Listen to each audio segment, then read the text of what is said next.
अस्सलाम वालेकुम। उम्मीद है त सब ठीक ठाक खैर सां हूंदा। प्रीवियस लेक्चर में टाइप्स ऑफ वेव्स के बारे में असां डिस्कस कयो हुयोसीं। अॼु भी असां टाइप्स ऑफ वेव्स के बारे में डिस्कस करे था वठूं, जंहिंमें असांजा लॉन्गिट्यूडिनल ऐं ट्रांसवर्स वेव्स आहिनि। यस, हाणे कुछ मेन पॉइंट्स मां हिते यानी लिखियूं आहिनि। उन खां अलावा असां डिस्कस ॿियूं अदर पॉइंटूं बि करे था वठूं। ॾिसो, हिन में आहे त ये लॉन्गिट्यूडिनल वेव्स हूंदा आहिनि। हाणे लॉन्गिट्यूडिनल वेव्स खे ॿियो बि कुझु चइबो आहे, जंहिंखे असां चवंदा आहियूं प्रेशर वेव्स, या इन्हनि जो ॿियो बि नालो हूंदो अथव कंप्रेशनल वेव्स। नोट करे छॾिजो त लॉन्गिट्यूडिनल, प्रेशर या कंप्रेशनल वेव्स हूंदा आहिनि। हाणे इन्हनि में ॾिसो, they are consist of compressions and rarefactions. Compressions ऐं रेयरफेक्शंस जे बुनियाद ते इहे असांजा वेव्स प्रोड्यूस थींदा आहिनि।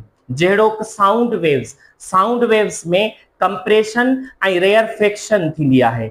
हाणे इन में जेकॾहिं असां वठूं त जीअं स्प्रिंग हूंदो आहे, स्प्रिंग में जेकॾहिं वाइब्रेशन थिए थी त कंप्रेशन ऐं रेयरफेक्शन थींदी आहे। मिसाल, जेकॾहिं मां तव्हांखे हिकिड़ो एग्जांपल ॾियां त का ट्रेन हुजे, उन में स्प्रिंग सां लोकोमोटिव जेको थींदो आहे त जेकॾहिं कंपार्टमेंट अॻिते थो वञे त स्प्रिंग जे हिसाब सां ॿियो कंप्रेस थींदो, वरी रेयरफाइड थींदो, वरी कंप्रेस थींदो, वरी रेयरफाइड थींदो। हाणे इन बेसिस ते असां इन जी डेफिनेशन बि वठंदा आहियूं त पार्टिकल्स वाइब्रेट थींदा आहिनि parallel to the direction of wave propagation. इन जो मतिलबु इहो आहे त जंहिं तरफ़ वेव्स ट्रेवल थींदा उन तरफ़ ई पार्टिकल्स जी वाइब्रेशन थींदी। माना पैरेलल ट्रेवल सां वाइब्रेशन कंहिंजी, पार्टिकल्स जी। त इहो हिकिड़ो डेफिनेशन जो कॉन्सेप्ट हूंदो अथव। हाणे इन बेसिस ते तव्हांखे हुजणु घुर्जे। हाणे इन वेव्स में, लॉन्गिट्यूडिनल वेव्स में प्रेशर वेरिएशंस थींदी आहे। इन जे करे असां इनखे प्रेशर वेव्स चवंदा आहियूं। यानी कंप्रेशन थींदी, रेयरफेक्शन थींदी, त प्रेशर त चेंज थींदो ई थींदो। Yes, they can propagate through solids, liquids and also gases. याद रखे छॾिजो, जेके टई स्टेट ऑफ मैटर आहिनि उन्हनि में ही असांजा वेव्स जेके आहिनि उहे ट्रेवल कंदा आहिनि, प्रोपगेट थींदा आहिनि, पास थींदा आहिनि। ठीकु आहे।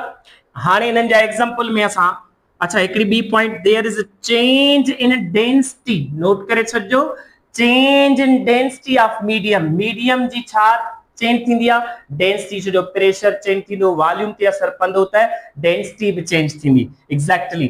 त हाणे इन पॉइंट खे वठूं त साउंड वेव्स बेस्ट एग्जांपल हूंदा आहिनि लॉन्गिट्यूडिनल वेव्स जे लाइ। ठीकु आहे, या थोड़ी नोट करे छॾिजो पॉइंट। अच्छा, ही जेके वेव्स आहिनि असां पढ़ी आयासीं त on the basis of propagation या वाइब्रेशन वठंदा आहियूं। नोट करे छॾिजो, ही जेके लॉन्गिट्यूडिनल ऐं ट्रांसवर्स वेव हूंदा आहिनि उहे कहिड़े बेसिस ते वठंदा आहियूं, प्रोपगेशन या वाइब्रेशन जे बेसिस ते। हाणे ट्रांसवर्स वेव में consist of crest and trough. Crest and trough असां हिन में कंसीडर कंदा आहियूं। ठीकु आहे, नोट करे छॾिजो। क्रेस्ट ऐं ट्रफ जे बेसिस ते असांजा ट्रांसवर्स वेव्स हूंदा आहिनि। There is no pressure variation. लाज़मी आहे हिन में कंप्रेशन ऐं रेयरफेक्शन थिए कोन थी त प्रेशर जी चेंजिंग वठंदासीं कोन। दे can propagate solids in surface of liquid but not in gases। हाणे इते हिकिड़ी पॉइंट आहे त जेकॾहिं मिसाल असां वाटर था वठूं, मीडियम मटीरियल, उन जे सरफेस ते असांजा लॉन्गिट्यूडिनल भी थी सघनि था पर ट्रांसवर्स भी थी सघनि था। नोट करे छॾिजो, जो लिक्विड आहे, हाणे लिक्विड जे बेसिस ते वाटर जे सरफेस ते ट्रांसवर्स वेव्स थींदा आहिनि। पर हाणे इते हिकिड़ी पॉइंट आहे त जेके असांजा ट्रांसवर्स वेव्स आहिनि उहे गैसेस में कोन थींदा आहिनि, या मोस्टली कॾहिं कॾहिं हिकिड़ो ई टर्म यूज़ कंदा आहिनि फ्लूइड्स में। फ्लूइड्स में असांजा यानी कि कहिड़ा ट्रांसवर्स वेव्स प्रोपगेट न थींदा आहिनि, ट्रेवल न थींदा आहिनि, ट्रांसफर न थींदा आहिनि। ठीकु आहे, नॉट लिखी छॾियोसि, नॉट ट्रांसफर या नो ट्रांसफर। ठीकु आहे। हाणे इन पॉइंट खे जेकॾहिं नज़र में रखूं त क्वेश्चन अराइज थो थिए त छो गैसेस में या फ्लूइड्स में असां ट्रांसवर्स वेव जी प्रोपगेशन, ट्रेवलिंग, ट्रांसफरिंग छो न वठंदा आहियूं, ट्रांसपोर्ट छो न थींदा आहिनि। त नोट करे छॾियो इन ॻाल्हि खे त ही जेके असांजा ट्रांसवर्स वेव्स आहिनि they are essential for non-zero shear modulus. Note करे छो जिन मटीरियल जो माना shear modulus जो वैल्यू 0 न हुजे उन जे ला ही वैलिड थींदा माना उन में ही ट्रांसवर्स वेव्स प्रोड्यूस थींदा ट्रेवल थींदा ट्रांसफर थींदा पर जिन जो shear modulus 0 हुंदो उन में ही ट्रेवल प्रोपगेट ट्रांसफर न थी सघंदा प्रोड्यूस न थी सघंदा या पॉइंट नोट करण जहिड़ी आहे ठीक आहे हाणे इते shear modulus छा आहे त shear modulus जो ॿियो नालो हूंदो आहे रिजिडिटी माना जनरली असां इनके रिजिडिटी चवंदा आहियूं हाणे रिजिडिटी छा मटीरियल जी हूंदी आहे चवंदासीं त इहा resistance of material Yes resistance of material material में जेकॾहिं को रेजिस्टेंस थो अचे त उन बेसिस ते असां उनखे रिजिडिटी या शेयर छा जी रेजिस्टेंस त हीअ जेकी शेयर मॉड्यूलस या रिजिडिटी हूंदी आहे उहा टू मेंटेन कंदी आहे छा खे मेंटेन कंदी आहे उन जे शेप खे उन जे साइज खे यस त पोइ हिते सवाल आहे त छा फ्लूइड में शेप या साइज मेंटेन थी सघंदो आहे न त पोइ उन जो शेयर मॉड्यूलस 0 समझबो आहे इन जे करे ट्रांसवर्स वेव्स उते प्रोड्यूस या ट्रेवल या असां ये खणी चऊं त प्रोपगेट न थी सघंदा आहिनि त या नोट करण जहिड़ी ॻाल्हि अथव ठीकु आहे त इहे ॻाल्हियूं अथव इन ट्रांसवर्स वेव जे बेसिस ते हाणे इन जी डेफिनेशन कीअं वठंदा आहियूं the particles vibrate at right angle to the direction of wave propagation सीधी सही ॻाल्हि आहे जेकॾहिं असां हिते गौर सां ॾिसूं त इहा वाइब्रेशन अप वरी डाउन वरी नेगेटिव साइड वरी हेॾे थी वियो ठीकु आहे हाणे ॾिसजो वाइब्रेशन या त मथे थी थिए या त हेठि थी थिए नोट करे छॾिजो त वाइब्रेशन सपोज असां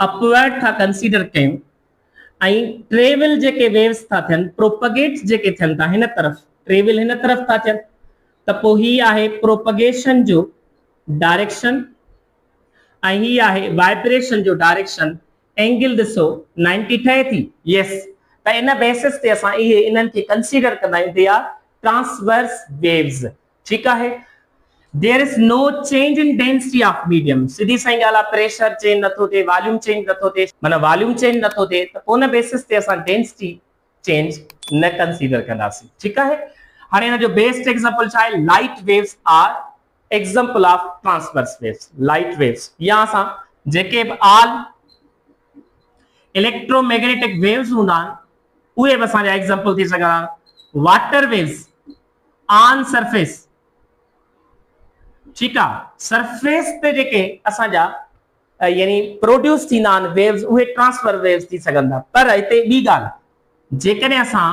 इनसाइड या अंडर वाटर वठूं त पोइ छा उते ट्रांसफर्स थींदा न ओनली लॉन्गिट्यूडिनल याद रखे छॾियो इहा ॻाल्हि ओनली लॉन्गिट्यूडिनल वेव्स असांजा प्रोड्यूस थींदा अथव अंडर वाटर इनसाइड वाटर पर सरफेस ते ट्रांसफर्स बि थींदा लॉन्गिट्यूडिनल बि थींदा नोट करे छॾियो इहा ॻाल्हि हाणे ट्रांसवर्स वेव में हिकिड़ो प्रोसेस हूंदो आहे पोलराइजेशन जो पोलराइजेशन इहो जेको प्रोसेस आहे इहो डिस्टिंग्विश कंदो आहे कंहिंजे विच में लॉन्गिट्यूडिनल ऐं ट्रांसवर्स ऐं इहो फिनोमेना इहो प्रोसेस लॉन्गिट्यूडिनल वेव्स में न थींदो आहे नोट करे छॾिजो त पोलराइजेशन जो अमल असांखे इहो एक्सप्लेन कंदो आहे ऐं पोलराइजेशन जे अमल सां असांखे ख़बर पई ही त जेका लाइट आहे लाइट उहे कहिड़ा वेव्स आहिनि लाइट ट्रांसवर्स वेव्स आहिनि उहे कहिड़े प्रोसेस जे तहत ख़बर पई ही पोलराइजेशन जे तहत ठीकु आहे इहे कुझु पॉइंटूं अथव हाणे अञा हिन में थोरियूं ॿियूं पॉइंटूं त हाणे इन में कॉन्सेप्ट इहो ज़हन में रखणु घुरिजे त जेके असांजा ट्रांसवर्स वेव्स हूंदा आहिनि इहे मैकेनिकल बि थी सघनि था ऐं नॉन मैकेनिकल बि थी सघनि था पर ट्रांसवर्स वेव खां अलावा जेको असांजो लॉन्गिट्यूडिनल वेव आहे इहो असांजो ओनली यानी जेकॾहिं असां लॉन्गिट्यूडिनल जी ॻाल्हि कंदासीं त मस्ट बि इहे मैकेनिकल हूंदा आहिनि नोट करे छॾियो। पर जेकॾहिं वेव्स ई मैकेनिकल चऊं त पोइ वेव्स जेके मैकेनिकल हूंदा अथव नोट करे छॾियो इहे लॉन्गिट्यूडिनल थी बि सघनि था ऐं ट्रांसवर्स या ॿिया बि थी सघनि था। ज़रूरी आहे त रुगो लॉन्गिट्यूडिनल वेव्स हुजनि, पर जेकॾहिं लॉन्गिट्यूडिनल वेव्स सिर्फ़ हूंदा त उहे सिर्फ़ ऐं सिर्फ़ मैकेनिकल थींदा आहिनि। ठीकु आहे, त इहे थोरियूं पॉइंटूं कम जूं नोट करण जहिड़ियूं आहिनि, प्रैक्टिस करे वठो। त अञा हिकिड़ो पोर्शन आहे असांजो last, on the basis of energy J basis ते असां वेव्स खे एक्सप्लेन कयूं। ठीकु आहे, शाबाश जी बाबू। त हाणे असां नंबर 4 जे बेसिस ते था वठूं, on the basis of energy असांजा कहिड़ा वेव्स कैटेगरी में ईंदा आहिनि। हाणे जेकॾहिं असां वठूं स्टेशनरी वेव, स्टेशनरी, ऐं ॿियो असांजो हूंदो आहे ट्रेवलिंग, नोट करे छॾिजो ट्रेवलिंग। ठीकु आहे, हाणे स्टेशनरी वेव्स असां उन्हनि खे चवंदा आहियूं त जेके they can not transfer energy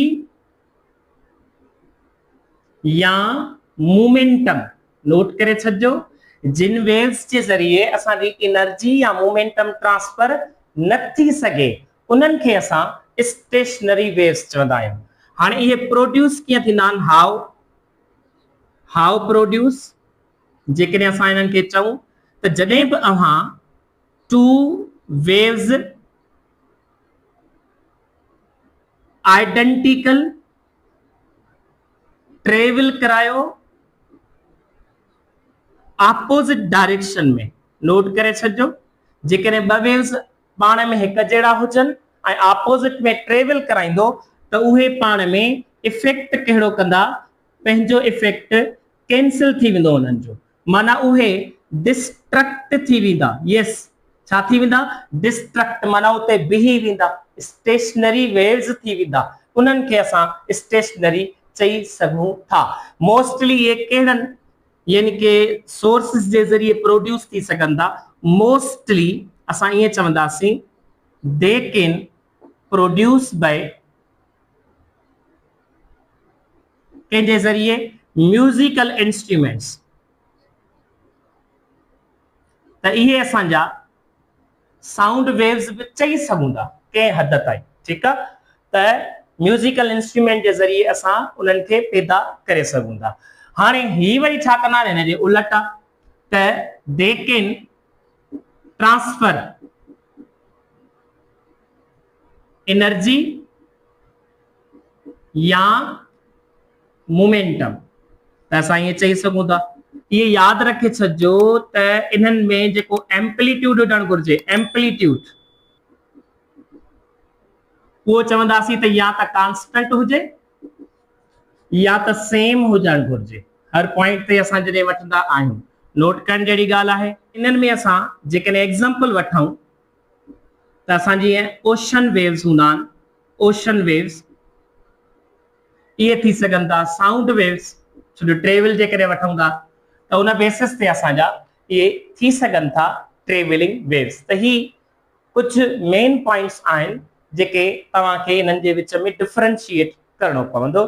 त इहे ऑल ओवर असांजा टाइप्स ऑफ वेव्स जे बारे में डिस्कशन हुई। हाणे असां अॻियां डिस्कस करे वठंदासीं त जेके असांजा वेव जे मोशन दौरान कहिड़ियूं प्रॉपर्टीज़ हुजणु घुरिजनि, कहिड़ा कैरेक्टर्स अचणु घुरिजनि ऐं कहिड़ा टर्म्स अचणु घुरिजनि, त उन्हनि से असां डिस्कस करे वठंदासीं। जेसि ताईं तव्हां नोट कयो, थ्योरिटिकल पॉइंट हुयूं। हाणे असां कॉन्सेप्चुअल हिकिड़ो लेक्चर ठाहींदा हलंदासीं, इंशाल्लाह तव्हांखे फ़ाइदो थींदो। जेसि ताईं प्रैक्टिस कयो। अल्लाह हाफ़िज़, ख़ुशि हुजो।